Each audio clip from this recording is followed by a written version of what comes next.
Breaking news, Matt Lauer took a hostage.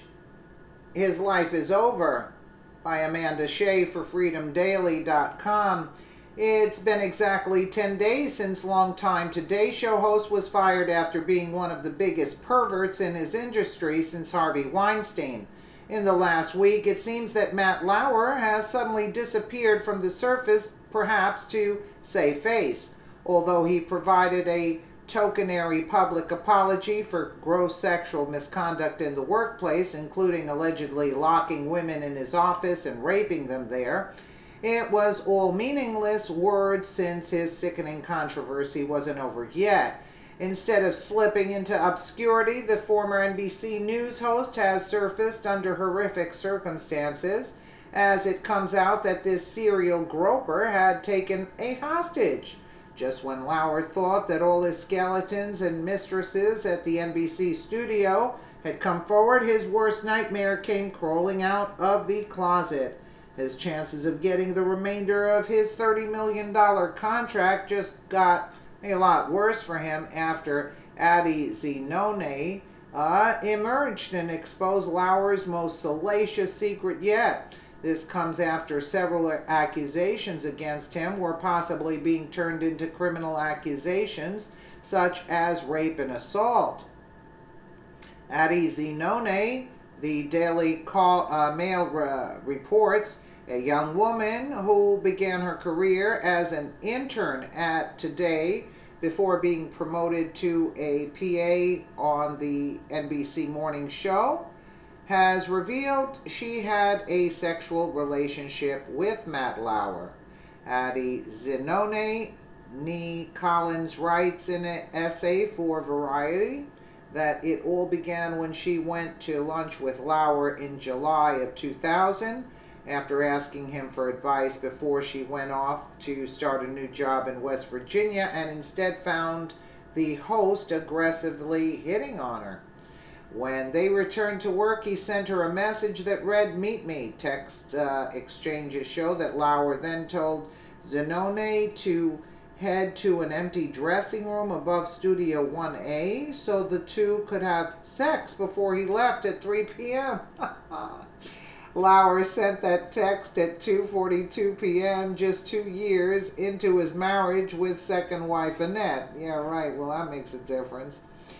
The situation really took its toll on me. I changed physically, I changed emotionally. Fear crept into my life. I became unsure of myself. Any confidence I had was gone. For him, it was a conquest, writes Zinone, who also detailed one encounter that occurred in Lauer's office.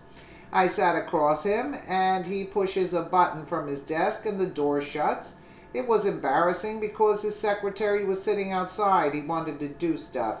I was like, no, I'm so in over my head, I'm not a performance artist. Zinone says that the relationship came to an end at the Democratic National Convention in California that summer when Lauer told her to meet him in a bathroom for one final round of sex. Well, you got to be out of your mind to condone to this. I mean, really?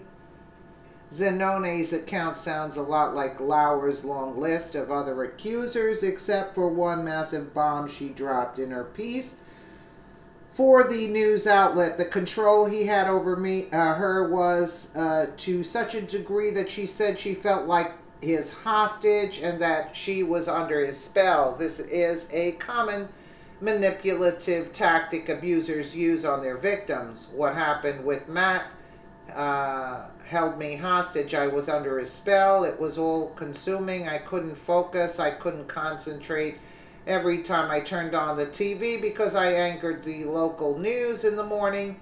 There was his face, Zinone explained in her Variety piece. And he was acting all jolly and happy, and here am I carrying the weight of what happened and fending off the national press. I didn't want to start my career being known as one of Matt Lauer's girls. In an attempt to take back control of her life and find herself after enduring the physical and emotional abuse brought on by Lauer, taking advantage of her and abusing his power, Zinone enlisted in the military. I was in a depression. This man who I held on a pedestal had made me feel like my looks and my body were my true assets, she said. He made it clear that he wasn't interested in my skills or my talent. It just shattered everything. These victims are coming forward, need to start pressing criminal charges against this, who is still fighting for his millions. He isn't sorry for all the sex he had with the workers behind his wife's back. He's only sorry he got caught. If the statutes of limitations have passed, the victims need to bring civil charges against him. This pervert can't get away with what he has done for so many decades. He needs to be taken down and either end up in prison with an eager cellmate, or he needs to end up in the streets living under a bridge. Either option works. Look, if you're not strong-willed, that's why I guess, okay, she joined the army. If you're not a strong-willed person, and the predators can sense that, and they do take advantage. And Matt Lauer sounds like a real deranged creep, mind you. All right, because I was going to, actually diss her, but when you kind of know that maybe her mental capacity wasn't up to par, that's why he noticed it. Predators notice that, and that's who they pounce on to take advantage. And Matt Lauer is considered a predator. And he's also disgusting, I might add, with his shenanigans. Let me know what you guys think in the comments below. And again, thank you so much for watching.